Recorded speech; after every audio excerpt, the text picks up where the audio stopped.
the very, very important topic of how to practice. Down the line, you might have to unlearn certain things. Always have a clear goal in mind. Somehow a banana makes all of a difference. Our toes just touched. I didn't even realize.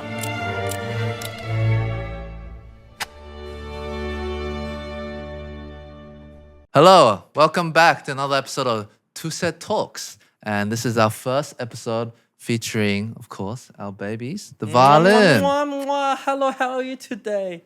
Are there any podcasts out there where there's violin playing? I don't know. Oh, so sorry. Yeah, with the mics, right? Yeah.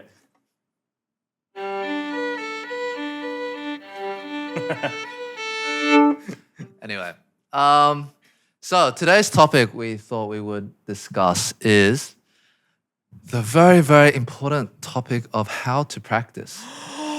Right? Because, we talk about it all the time on our channel.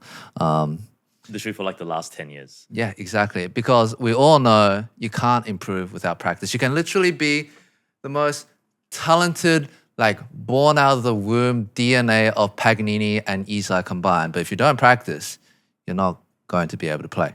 Yeah, no chance. Yeah. So, but then next, obviously, is the question of, well, how do you practice, right? Because you only have a limited amount of hours, 40 hours in a day. Yeah.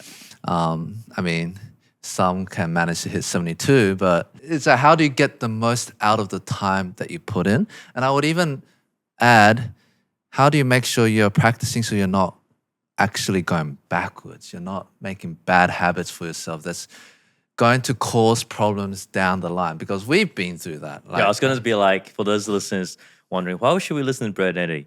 Well, we've been through all of it. Yeah, the last 2 years has been a lot of unlearning. For sure. Yeah. Even for me and you, for sure. A lot of unlearning. Even stuff we've learned since primary school, high school, university. Yeah, and so, we thought we'd share with all of you watching. This might be a little bit more specific in the examples to string players, but I think the principles will apply to any musician or anyone that wants to get good at a skill. Now, before we hop in, just want a little quick mention. If you are interested more about learning about music, learning about classical music, and especially about learning the violin or viola, check out TwoSet Academy. It's in the description below. All right, So moving on. How would you approach the topic of practicing? Actually, I want to say, I think there's a lot of different ways to approach practicing from what I've observed. But obviously, there are better ones than others, right? There are obviously more efficient ones, more effective ones than others. Yeah. And a part of practicing for me, and for most people, I assume, is to actually just figure out which one suits you, right? And which one kind of gets your groove going, gets you kind of motivated, continuously practicing and improving, right? But I definitely think practice, there's always a general thing, because we always start from the beginning. It's like, well, you have to know, what do you want to improve on? What are we trying to achieve here? Otherwise, it can easily become just playing for the sake of playing. And then before you realize, you're just wasting a lot of time. Yeah. So I think the very obvious example is just when you're kind of in the practice room and just playing through your pieces from beginning to end nonstop. I mean, there's a time and place for that sometimes. Yeah. If you want to practice performing the piece, but usually, okay, let me preface this actually. I think to go a bit further in depth, the advice differs depending on how old you are. Oh, true. Right? So if you're 5 years old, it's a bit different, because when you're 5, you're kind of not that... Our toes just touched. I didn't even realize. Brett mentioned there's different approaches and different methods, right? And that's correct. And so you have to find what works for you. And in general, I would say when you're young, you don't want to be too consciously methodical about it, because as a kid, you're kind of the part of your brain that has that kind of prefrontal cortex, that kind of, what's that thinking? Well, the critical thinking mind isn't quite developed yet. Instead, you really just want a good teacher that can guide you to develop two things, right? Actually, three things. The first is joy for playing the instrument. For sure, it has to be fun. That needs to be there. because you need a good emotional affinity to the instrument. The second one is a teacher that can help develop your inner ear. So just to be able to understand pitches. And a lot of that is just through like singing, playing, exposure to music. But you don't want to be too technical to them, right? You don't want to go to a kid and be like, okay, major third, beats, frequencies. They're going to freak out. And the third one is, I would say for kids, is just to get them at least physically set up in a decent way. So they, even if they're not that aware of what they're doing, they're kind of moving in the right way. Yeah, Would they you say don't that? need the perfect posture, by the way. They just need to move in the right way. Yes. Direction. But I think for us, we're going to, because if you're watching this podcast, you're probably a bit more like self-independently driven. And so I'm going to assume that you're probably at least 11 years old, 10 years old. Any like 8-year-olds, 5-year-olds listening to this podcast? Yeah, up to like, I don't know, whatever, right? And so, by that age, you can kind of start trying to understand why you're doing certain things in the practice room, because then you can know if you're doing the right thing. And also I personally find understanding why you do something gives that extra motivation for you to actually do the exercises rather than just blindly following like, oh, my teacher told me to do Kreutzer 2. And you're just doing Kreutzer 2, but it's like, why? You don't really know. You're just going through the motions. For sure. But I would say that the most important thing is to always have a clear goal in mind, right? That's the first thing. A goal of what you're trying to achieve in the practice room. Now, it sounds very obvious, but then the next thing I would actually say is you need to have the right goal in mind. Yeah, I agree. And I would say most time wasted in practice is when you're trying to achieve something that is either not that relevant or you're not ready for it yet. You know what I mean? Yeah. It's like you're trying to hit like a level 10 thing when you can't even do a level 2 thing properly. A lot of that will just be, again, I think having a good teacher to guide you to know what your next. I feel like a good teacher is almost like it should feel just like a smooth game progression. Yes. Where you just, you're feeling, I've hit the next level. Okay, the next step, right? Whereas, if you're being told to do so many things, it's like, this is wrong, you can fix this, you can fix this. It's actually too much. Your brain literally cannot process that much at one time. And it's going to be overwhelming and you actually won't be able to fix those things properly. So I would say like an analogy is like, if you're at the gym, right? You don't want to do, first of all, weights that are too much, right? Like you're Too not heavy, there yeah. yet. So you set yourself a goal for 30 kilos when you can't even do 5 kilos. You're just going to injure yourself and get incorrect form. Yeah. All right. So the same thing with music. It's like if you can't produce a good tone. Or you can't hear good intonation. Right. Yeah, we can't feel the beat, for example. Yeah. I want to add also a good teacher will also make sure your goals are very aligned. You don't have the wrong things. What I mean by having the wrong things, learning the wrong things. A bad teacher, conversely, will give you the wrong things to learn, the wrong goals. So then you will probably be focusing on the wrong things. And then down the line, you might have to unlearn certain things. Yeah. Yeah. Yeah. There's a quote from Dorothy Delay, apparently, which was when she's teaching, most of the time she's thinking about the 97% of things that she shouldn't say. That's so good. Because you just don't want to distract the student on issues that aren't the real.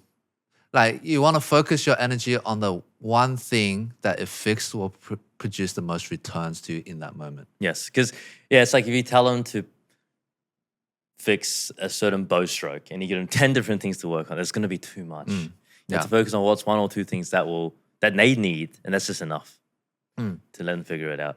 Yeah.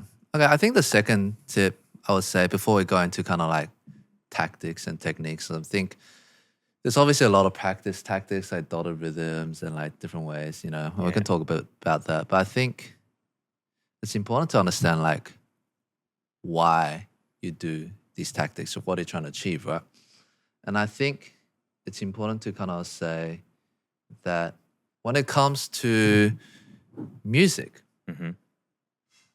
and actually any kind of learning, you're kind of trying to bake into your nervous system like habits of motions and senses, right? So you have 5 senses to your availability. You can see, you can smell, you can taste, you can feel, and you can hear. Now, obviously, with music, there's not so much taste and smell involved. What do you mean? I smell it? No, I'm joking. Like, I it's like smell my Demon phrase. Slayer. I smell something out of tune. Yeah, I smell the phrase. But like, I can imagine being a chef, you would have to train that, right? 100%. Smell or taste. So for us, I mean, this sight to an extent, right? Like violin, you can kind of see in the mirror. You can see if there's something that looks tense. Or even practicing sight reading, right? But then there is the 2 main ones really are your hearing and how it feels. And ultimately, you have to kind of learn to replicate what something should feel like in order to produce a certain sound, and then be able to learn to recognize if that is the sound that you want, the correct sound, right? Yeah, it's almost like the action and then also the outcome. The outcome is the sound you want. Yeah. You have to learn through training, kind of your body is almost adapting. It's like, if I feel this, the outcome should be like this. Exactly. Yeah. And then if you can do that, then on stage, you can practice that right sensation many times, and then on stage, it becomes muscle memory. But what you don't want is to practice the wrong muscle memory because you failed to understand what the right muscle cue should have felt like, or you failed to understand what the sound you're making should actually sound like. 100%. Right? And so a lot of that is ear training. Yes. A lot of that being able to tell, oh, my tone here isn't good, my tone here is good. Oh, this stroke felt good, this one felt tense, things like that, right? It's almost like developing it is actually not almost, it is developing awareness for your feelings, even just in your body, kinesthetically as well. Yeah. You really need to know what it's like. A lot of times it's like you don't really know what sound you're meant to be making or what's possible on your instrument. And so really, again, a lot of this, if you want to hijack your learning, you do have to kind of seek out guidance, whether it's through having a teacher or like even just different resources that can help just point you in the right direction. And once you understand, it's almost like once you can recreate it once or twice and it clicks, then the rest is just about baking that in. Yes. But what you don't want is to bake in the wrong thing. And then you'll be like us at 26 trying to unlearn the incorrect things that you learn. And it's just like, It is a big pain in the ass. It's like trying to go backwards. Yeah. And I think, I mean, it's a bit of a touchy subject, but ultimately you are going to learn some wrong things in your Would you say most people do learn wrong things on a percentage basis? That if you were to say everyone now that's learning an instrument and asking themselves right now, oh my God, did I learn something wrong? Like, okay, it's a tricky thing, right? Because it's like, what is wrong? I think you can't really look. First of all, you're gonna find violinists that can make it work in their own way. True. Yeah, true. Right? Like you look at, Heifetz has a high elbow. Yeah. Kavakos has a very low elbow. Yeah. It's like people will find their own way to do things. And so if you can create the sound you want in an efficient and reliable way where you're not going to tire yourself out, injure yourself out, or be unreliable, then that's good, right? Now, obviously, over the years, the last few centuries, people have developed different schools of thought on what they think is the most effective and efficient way for most people to play violin. But again, everyone's different, right? Like height, arm length. Your pinky is like the ratio. I remember you was telling me. Something I noticed, like my pinky is quite short compared to my forefinger, right? No, most people's pinkies are like up to where the first line is in the, what do you call it? Like in the finger. The knuckle thing, right? The not the middle knuckle, but the top knuckle. Yeah. Yeah. Yeah. But mine's below, Yeah. well below. So Yeah. And so, you have to find what works for you. But I think rather than trying to figure everything out, self-experimentation, it helps to learn from these people that have understood a tradition of how to teach. for sure. Now, but even then, you're going to have different people teaching different things. And so I've definitely picked up on some ways to play the violin back in the day that I have changed now. Even bow holes, right? Like different schools of thought on Oh yeah. German, Franco-Belgian. Yes. But I would say, yeah, like some people, it's a spectrum. Some people, it's not that they learned the wrong thing. It's like they learned a certain way and then maybe they experimented and found a different way worked better for them.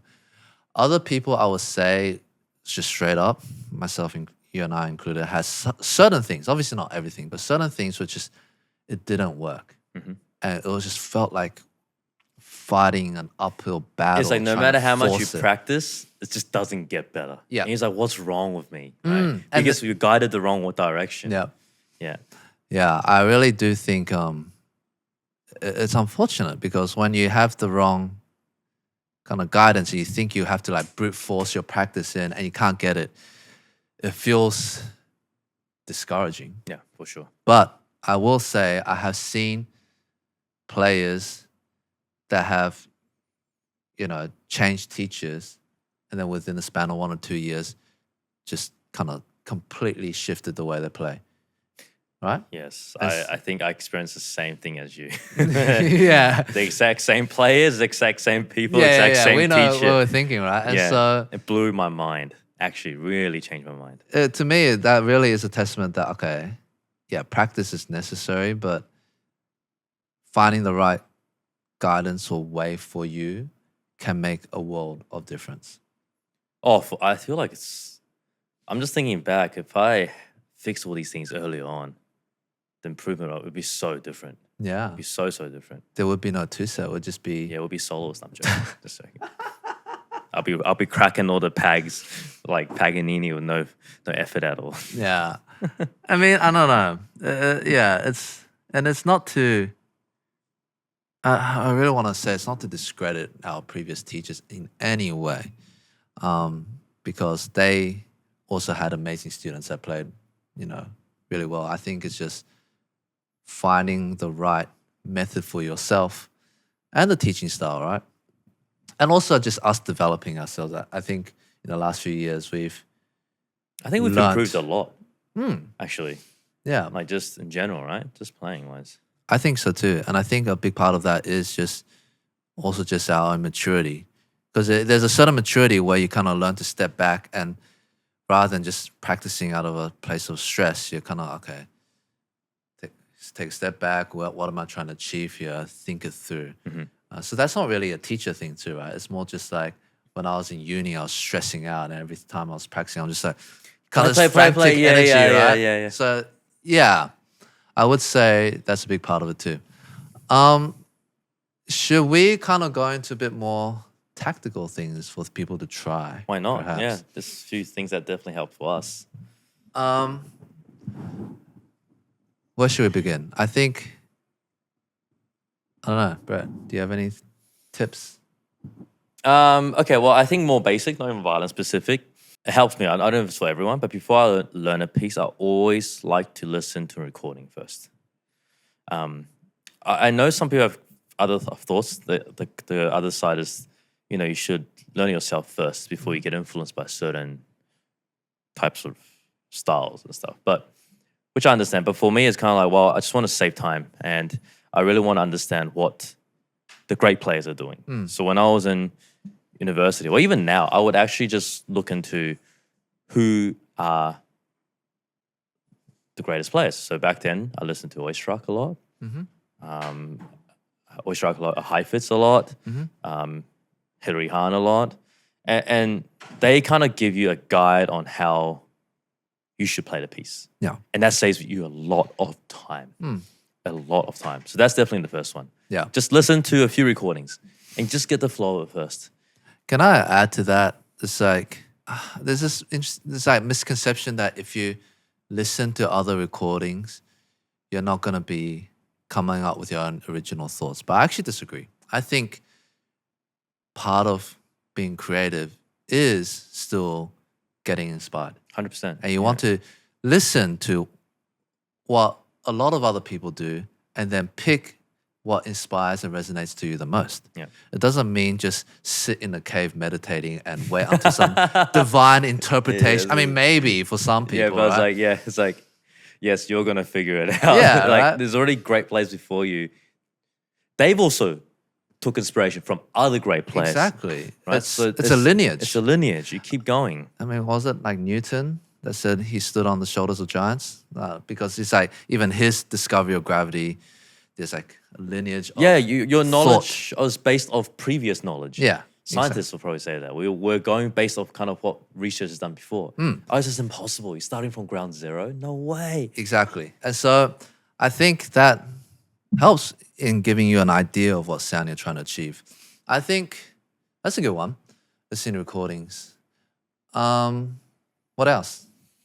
Well, okay. So for me though, I'll be straight after a recording. Yeah. I'm a pretty impatient dude in this scenario. I'll actually just get my violin and start trying to sight read the piece. Okay. I'll kind of play from the beginning and just go for it. Mm-hmm. And I know some players like, Chloe, she looks at kind of the parts you're supposed to do. But for me, I like to kind of just play through. Actually, maybe Chloe does. I can't quite remember. But I like to play through the whole thing. Mm-hmm.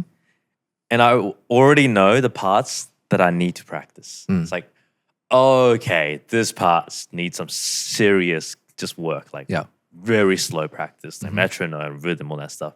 Then I kind of mentally mark in my head. And I kind of, okay, go. Well, I mean, now I will do that. Now I'll be like, okay, well, how long do I have? Do I have 2 weeks to learn Paganini Caprice 24? Do I have a month? Do I have 6 months? Because time is a factor in my decision making. Yeah. If I have one day, forget it. I won't even try. I'll find something easy. But if I have, let's say, Caprice number 24, great example, Paganini, and I had 1 month, I would actually be looking at playing it through. I'll be like, okay, these are the variations that are extremely hard for me. Yeah. And I'm going to block most of the time on this. And I'll kind of chip away at it. That's how I'll go for about it. Makes sense. Yeah. And it kind of, the reason I like playing through, it just makes it fun for me too. Yeah. So I want to get a feel. It's like you're sizing up the difficulty of the piece. If I'm playing like Izai 6, I'm just knocked out in the first page. Yeah. I'm just like, you know what? Nah, not for me, not now. Just not now. I probably need a lot more time. And fingered octaves or all these things. I mean, you mentioned some things which are good, like slow practice, metronome practice, which we'll talk about. But you also mentioned playing through, and you actually reminded me of something I read. I read a book that Menyon wrote when I was in high school. Oh, nice. About how he approaches violin playing. Some of the things I disagree with now. Yeah, interesting. But one thing he suggested, which I thought was interesting, I don't necessarily say it's good or bad, but he thinks about splitting practice into 3 episodes. The first episode is technical. Scales, trying to work on foundational things. Dean Olding from the Golden String Quartet will say he would do a lot of like long bows, right? Even then, like a professional, just working on foundationals, warm up. And then the second chunk of Menyon's practice is kind of, you're going through the pieces, but it's like slow. You're trying to fix things, right? Get the hard passages right. And then the third and last chunk is like performance. Yes. You have to practice as if you're performing, which makes sense as well, right? Because 100%. you can't just stop in a performance and go over a passage that you messed up. You just got to keep For going. those of you listening, half the practice is also on stage. Yep. So everyone goes, I'm not ready yet. Yeah, you'll never be ready. You have to go on stage and play. But that's for a whole nother episode.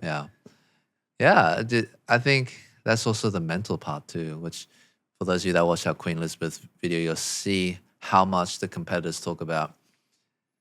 By the time you're at the competition, most of it's mental. Yeah, it's actually, even just like a few weeks ago, it's all mental. Yeah. You don't even think, your pieces should be ready, more than ready. Yeah. You just saw a mental game now.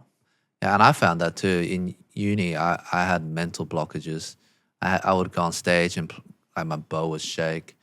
Yeah, like in I the remember you practice played room, the right? Barber Violin Concerto, Yeah. the con orchestra as well. Yeah. Like, it was this mental game. We did the Prokofiev Yeah, with the National Youth Concerto Competition, the finals, right? yeah. I remember you're like, I got to eat a banana now. Like, you never think about eating a banana before you practice. Yeah. Exactly. But somehow a banana makes all of a difference mentally before you go on stage. Yeah. It's so crazy. Like, is a banana really gonna make a difference? I don't know.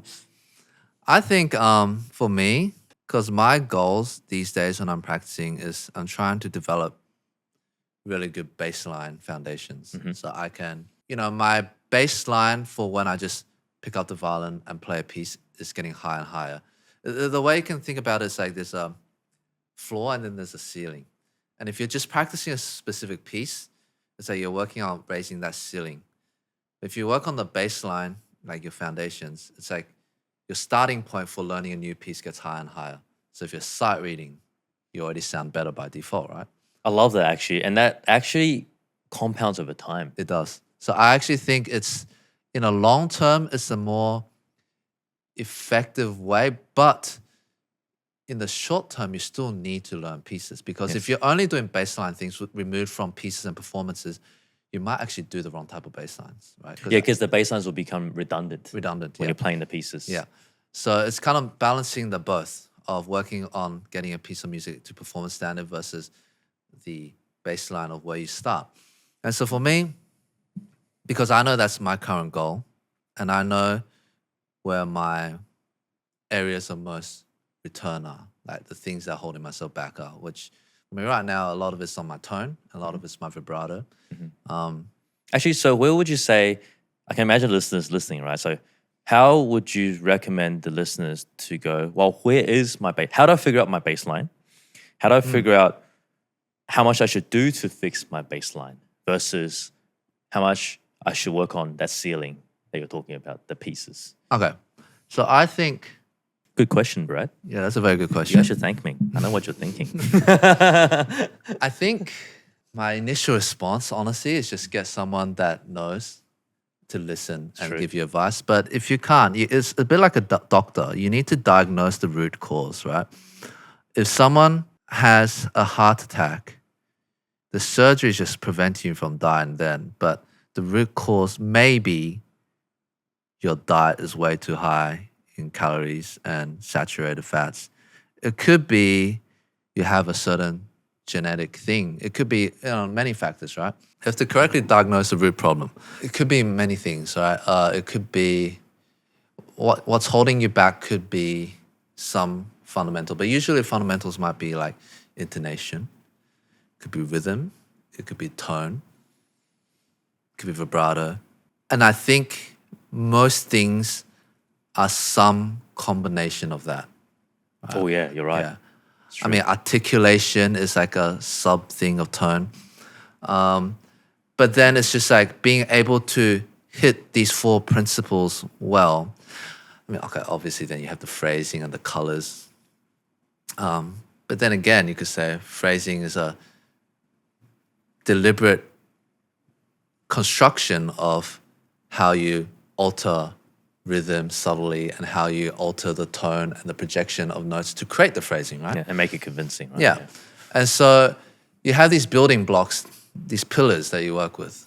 And then, okay, well, now you have to be able to execute them in different contexts, right? Maybe I can make a good sound when I'm just playing a single D string down bow, but if I'm doing a string crossing or rapid string crossings in Sibelius, now it doesn't sound good. So now I have to diagnose, okay, why is it that when I'm doing the string crossing, it doesn't sound good?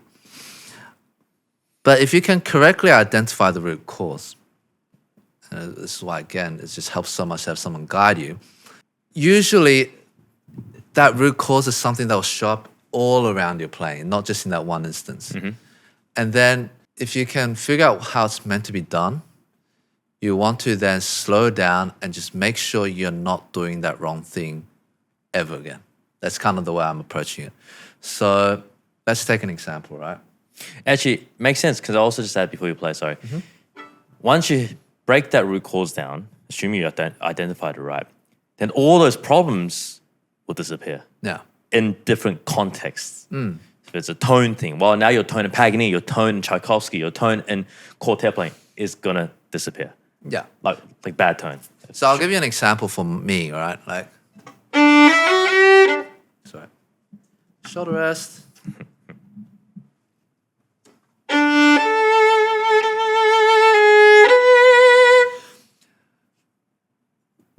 one of the things I realized about my tone was that rather than correctly using my natural arm weight, I had a habit of doing this. Squeezing, I don't know if you can see it, squeezing my index and thumb to transfer pressure onto the string for louder sounds, right? And it's a bit more tense versus...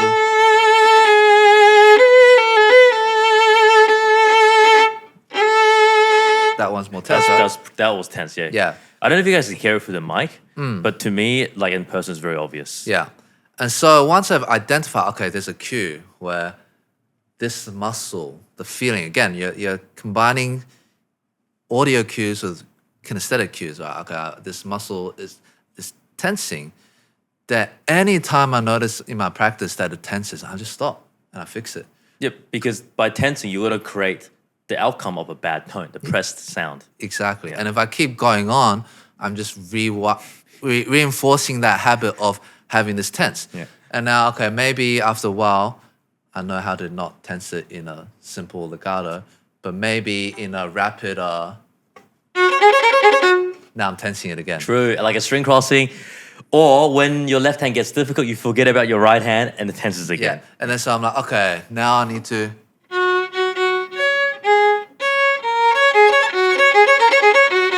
And I just figure things out like that. Yeah. I'm not saying that was perfect, but... so for me, a lot of that is focusing on removing the issues, and you focus on one of the biggest return, right? Yeah. So like, I'm not gonna work on my upper staccato because I just know actually, I'm never gonna use it. Can I be honest? I think I when I practiced in uni, I was working on my ceiling. Yeah. I was just like a lot of it was kind of self-taught during uni, a lot of these things. And it was self-taught. No one taught me how to do it. I was just so impressed by all these techniques. I see high pitch thing, downward staccato, upper staccato. I'm like, yeah, bring it on. So I just worked on my ceiling. But looking back, while it's nice to have that, I do think actually if I spend more of my time on the bass line, I think achieving that ceiling, the time taken would be a lot faster. Yes. Because I spend so much time on up bow staccato. I spend so much time on left-hand pizzicato. I think if I had my baseline even higher, my time to reach that would be much quicker. Yeah. I think I'll give you another example. Runners often talk about this. You want to train at what they call zone 2, which is where your heart rate isn't actually too fast. You can kind of talk. It can feel like you can just keep running, and your kind of lactic threshold, if you will. So don't want to get too nerdy. But essentially, if you think that you want to train to be a better runner, you should just go all out and run hard. There's a time and place for that type of training, but actually by building your aerobic base in the long term, you'll improve a lot faster. And then there's the way they say is like, you get to a point where it's the pro runners zone 2 where they feel like they can keep going forever, but they're running at a speed that is faster than our sprinting. I know, that's crazy. You know what I mean? There's like crazy marathon runners as well. But that's exactly what the prodigies are like. Yeah. They are at a point where the foundation is like, Paganini to them is like us playing a scale.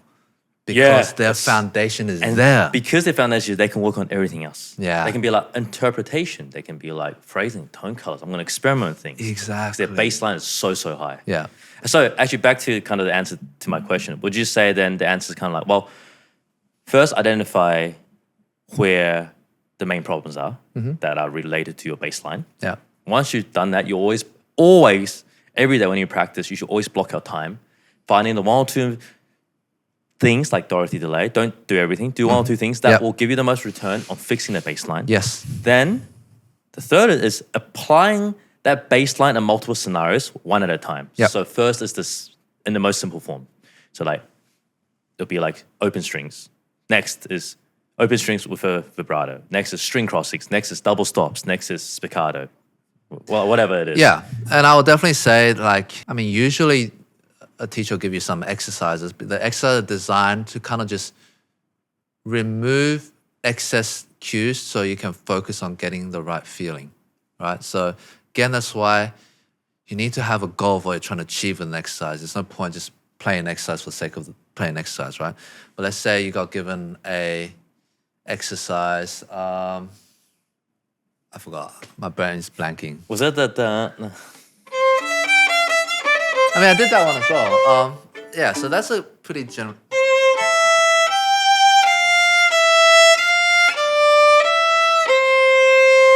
I recently did that like 2 years ago, but my focus was on making sure there's arm weight and my tone is transferred.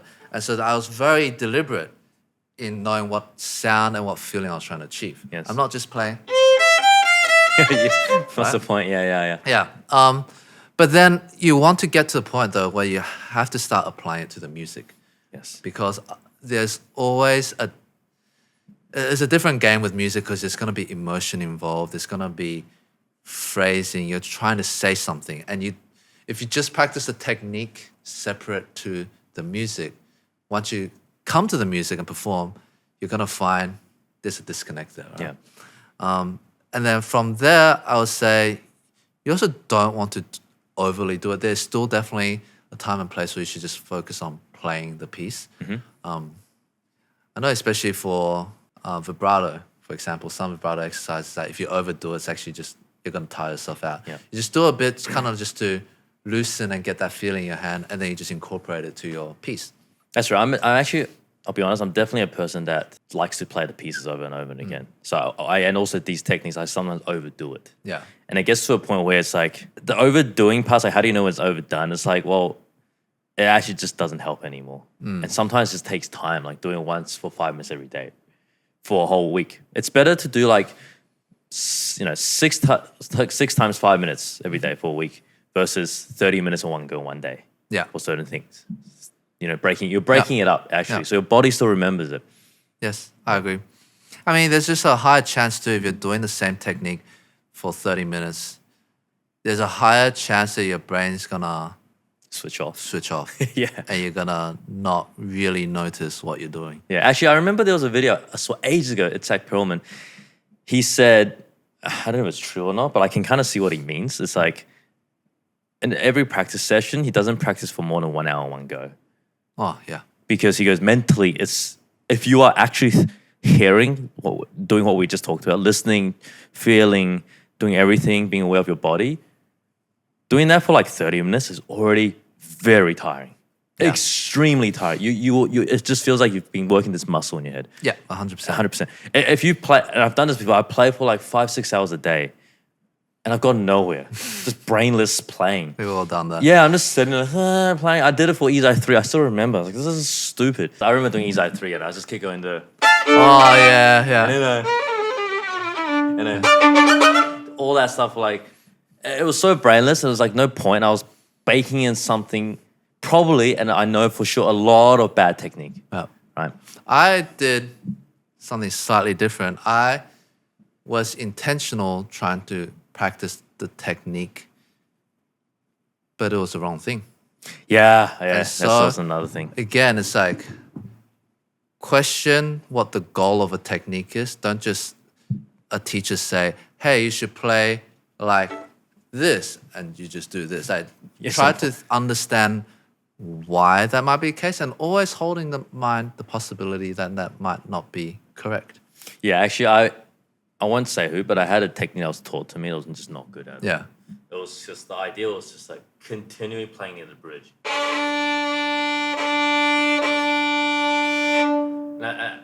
And I think back now, I was like, now I think back and I'm just like, well, what's the point of that? Yeah. Like, okay, if it's to project, then sure, but I don't need to do this every time. Yeah. And because of that, I had to kind of unlearn. Actually, your contact point can change and make the color. It doesn't always have to be at the bridge. Why do you need that? You can. Yeah. It depends what you want to do. So. Yeah. Yeah. Yeah, I think so. Now, I just want to kind of wrap this up because it's gone very long. Hopefully, Yeah. you guys are getting some value out of this. But maybe just a few simple things to actually implement. I think the first one, quite obvious, slow practice. But in the context of what we're saying, the reason for slow practice is you have time to consciously be aware of what you're doing and making sure you're fixing the things you're meant to fix. For example, if your problem is tensing your index finger, and I'm going, I can't figure out how it's meant to actually feel because I'm just doing too much, right? Yeah. So practice is your chance to bake in the correct pathways, if you will. Can I just add, don't be scared of thinking that you might not be able to achieve it. I can also imagine a lot of people say, yeah, but sometimes you just don't want to do it. Yeah. And I also feel like a lot of times, like, some people just feel like it's almost like you don't want to admit that you can't do it if you actually went through it. If that makes sense. It's okay to, everyone does slow, so I'll rephrase. So when you do slow practice, we all work at our own pace. Yeah. The whole point of slow practice is breaking it down so you get a chance to truly understand what you're doing. Yeah. To really, again, what Eddie said, the baseline, solidify that baseline, make that baseline even higher. Yeah. You have to trust that you can do it. And then I think another one that's pretty good is dotted rhythms. Oh yeah, that's the famous one. Let's say you're trying to do okay. That's triplets. Let's not do triplets. Let's do Yeah. right.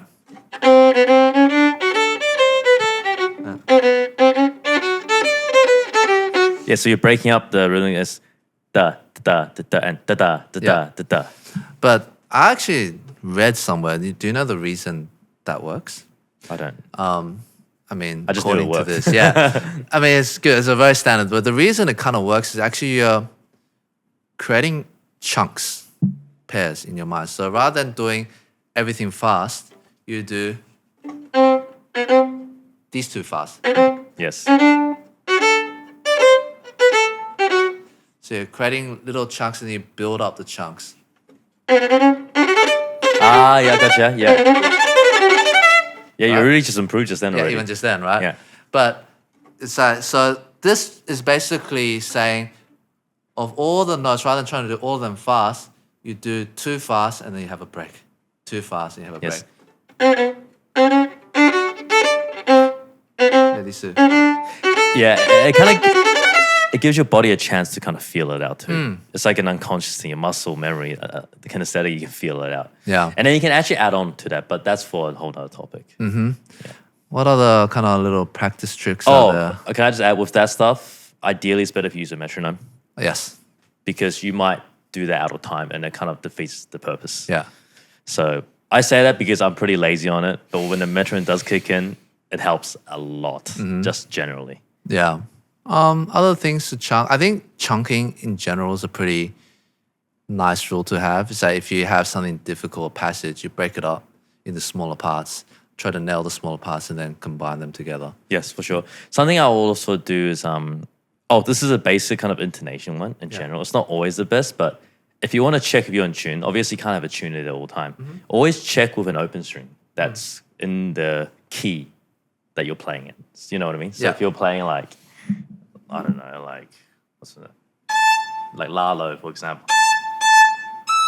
That you play with open A, you can kind of hear if it's resonating with that. So I was a little bit flat then. So you gotta, now I fixed it. That's it as well, check with A. Like that. Yeah. Just a quick intonation check every now and then to make sure your left hand is in the right place. I think that's a good one. I'm trying to think what else there is. Other exercises. I think a lot of it's contextual.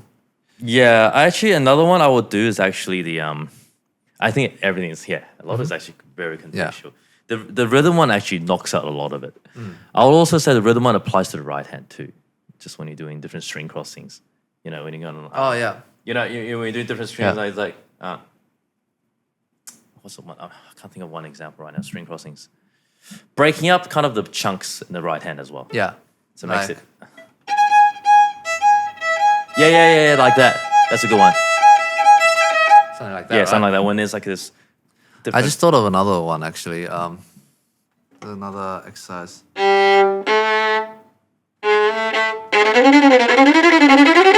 Something like that, right?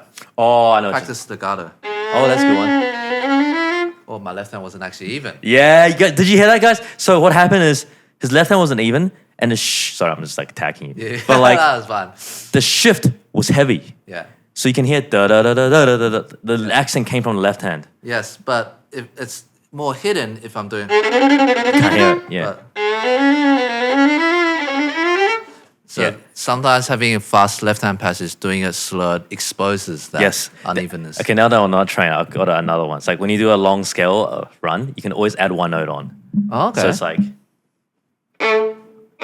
Oh yeah, yeah, yeah, yeah, yeah,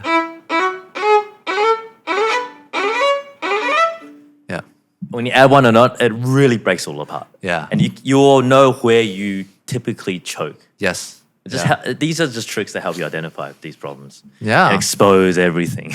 Yeah. Cool. I think that's quite a lot. Yeah. Anything else you want to say, Brett? No, if you guys like more of this, comment below. Also, check out, again, TwoSetAcademy.com and a link below. This is a new project that we're doing soon. We can't say too much about it, but go to the website, put your information in, and we're really excited to kind of share more information about this later on. Sweet. Yeah, as always, go practice. Best of luck, everyone. We hope this helps. Please like and subscribe, and see you next time.